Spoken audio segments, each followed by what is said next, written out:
BSc engineer আর diploma engineer নিয়ে বাংলাদেশের দ্বন্দ্ব তৈরি হয়েছে। একদিকে বিএসসি ইঞ্জিনিয়াররা বলছে তাদের একাডেমিক যোগ্যতা দেওয়া হচ্ছে না, অন্যদিকে ডিপ্লোমা ইঞ্জিনিয়াররা বলছে তাদের কাজের গুরুত্ব আর অভিজ্ঞতাকে অবজ্ঞা করা হচ্ছে। শিক্ষা নাকি অভিজ্ঞতা? বাংলাদেশে বিএসসি ডিপ্লোমা বিতর্ক। আসলে দ্বন্দ্বটা কোথায়? দ্বন্দ্বটা মূলত চাকরির ক্ষেত্রে।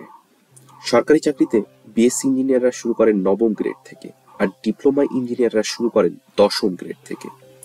9ম গ্রেডে পদোন্নতি কোটা 33%, তাহলে বাকি থাকে 66% বিএসসি ইঞ্জিনিয়ারদের জন্য, আর ডিপ্লোমা ইঞ্জিনিয়ারদের 10ম গ্রেডে 100% থাকে।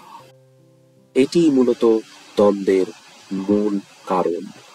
বর্তমানে বাংলাদেশে ক্রাফট ইনস্ট্রাক্টরদের শিক্ষক হিসেবে নিয়োগের দাবি নিয়ে বিতর্ক চলছে। পলিটেকনিকের এই ইনস্ট্রাক্টররা অনার্স মাস্টার্স পাস, 13তম গ্রেডে 100 নম্বরের এমসিকিউ দিয়ে চাকরি পেয়েছে। তারা বলছে প্রাথমিক শিক্ষকরা যদি 80 নম্বরে চাকরি পায় তাহলে আমরা কেন শিক্ষক হতে পারবো না? কিন্তু প্রশ্ন হচ্ছে, তারা কি ইঞ্জিনিয়ারিং পড়ানোর মতো যোগ্য? সম্প্রতি আদালত তাদের দাবি সমর্থন করলেও শিক্ষার মান নিয়ে উদ্বেগ বেড়েছে।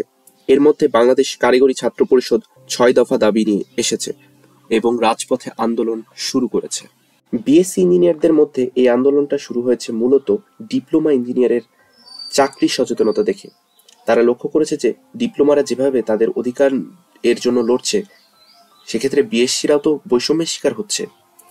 গত বছরের কথা যদি বলি, সাবেক শিক্ষামন্ত্রী নওফেল একটি বিতর্কিত পদক্ষেপ নিয়েছিল।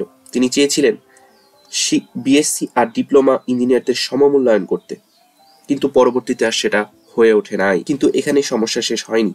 এরপরে এলো 9ম গ্রেডের পদোন্নতির প্রস্তাব। ডিপ্লোমাদের 33% থেকে 50% করার কথা উঠল।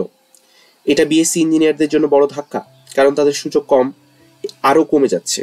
বিএসসি ইঞ্জিনিয়াররা তাদের বিশ্ববিদ্যালয়ের অফিসিয়াল গ্রুপ থেকে বিবৃতি প্রদান করছে, নিজেদের দাবি জানাচ্ছে।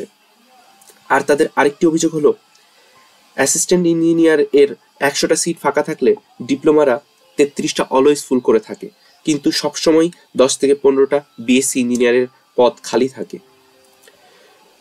এভাবেই বর্তমানে বিআর পাওয়ার জেট কোম্পানিতে 9ম গ্রেডে 55% বিএসসি এবং 45% ডিপ্লোমা আছে, যা সম্পূর্ণ আইন বহির্ভূত। বাংলাদেশের প্রকৌশল সেক্টরে বিএসসি নিয়োগ নীতি যদি একই রকম থাকে, তাহলে আগামী 2-3 বছরে চাকরির বাজার আরো কঠিন হবে। তখন হয় বিদেশ যাওয়া, নয়তো বেসরকারি চাকরির দিকে ঝুঁকতে হবে। তাই এখনই সময় গবেষণা, আইনি লড়াই আর জনমত গড়ে তুলে এই দ্বন্দ্বের সমাধান করা। এরই লক্ষ্যে বিএসসি ইঞ্জিনিয়াররা 3টি যৌক্তিক দাবি উপস্থাপন করেছেন। 9ম গ্রেডে পদোন্নতি কোটা বাতিল করতে হবে, 10ম গ্রেডের ডিপ্লোমা কোটা বাতিল করতে হবে, আর ডিপ্লোমা ডিগ্রিধারীদের নামের আগে শুধু ইঞ্জিনিয়ার বসাতে পারবে না। তবে এটা বাস্তবায়ন করতে গেলে আইনি পথেই এগোতে হবে। সবাইকে ধন্যবাদ।